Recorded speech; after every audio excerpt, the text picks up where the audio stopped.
Assalamualaikum warahmatullahi wabarakatuh. Alhamdulillahirabbil alamin wassalatu wassalamu ala asyrafil anbiya'i wal mursalin sayyidina Muhammadin wa ala alihi wa sahbihi ajmain. Amma ba'du. Yang saya hormati dan saya ta'zimi pengasuh Pondok Pesantren Zainul Hasan Genggong, Kiai Haji Muhammad Hasan Mutawakil Allah SHMM, yang saya hormati dan saya ta'zimi kepada Bapak Rektor Universitas Islam Zainul Hasan Genggong, Bapak Abdul Aziz Wahab MAG, yang saya hormati dan saya ta'zimi dosen pengampu mata kuliah Retorika Dakwah Bapak Ahmad Muzammil, dan tidak lupa pula yang saya sayangi dan saya cintai teman-teman seperjuangan saya, teman-teman prodi PAI kelas 7C. Alhamdulillahirrabbilalamin, segala puji bagi Allah yang telah memberikan kita nikmat iman, Islam, dan kesempatan berkumpul dalam majelis ilmu yang penuh barokah ini.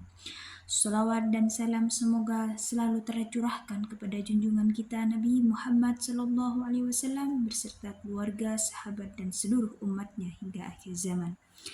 Hadirin yang dirahmati Allah, pada kesempatan kali ini marilah kita mengambil pelajaran dari kisah Nabi Yusuf alaihissalam, sebuah kisah yang Allah sebut sebagai ahsanal qasas, yang artinya kisah terbaik, karena di dalamnya banyak nilai kesabaran, keteguhan hati, dan bukti bahwa pertolongan Allah itu nyata bagi hambanya yang bertakwa. Dalam surah Yusuf ayat 4, Nabi Yusuf kecil bermimpi melihat 11 bintang, matahari, dan bulan bersujud kepadanya. Ayahnya Nabi Yakub alaihissalam mengetahui bahwa mimpi itu adalah tanda kenabian dan kemuliaan besar di masa depan. Namun saudaranya iri dan cemburu.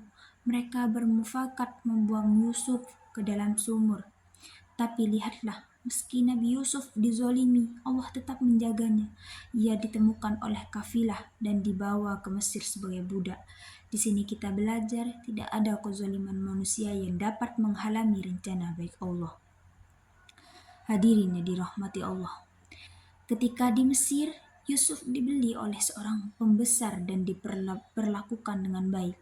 Namun ujian berat datang. Istri pembesar itu menggoda Yusuf, tapi Yusuf memilih menjaga kehormatan dan takut kepada Allah. Disinilah kita melihat teladan besar ketika berada dalam posisi lemah dan sendirian pun Nabi Yusuf tetap menjaga iman dan takwanya. Bahkan ketika akhirnya ia dipenjara karena fitnah, Yusuf tetap bersabar dan tetap dekat dengan Allah.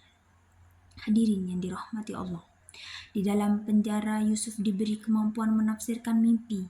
Kemampuan ini yang kelak menjadi jalan keluar dari kesulitan. Ketika Raja Mesir bermimpi tentang 7 sapi gemuk dan 7 sapi kurus, hingga Nabi Yusuf yang mampu menafsirkannya. Dari sinilah ia kemudian dibebaskan dan diangkat sebagai penguasa perbendaharaan negeri. Pelajaran apa yang bisa kita ambil?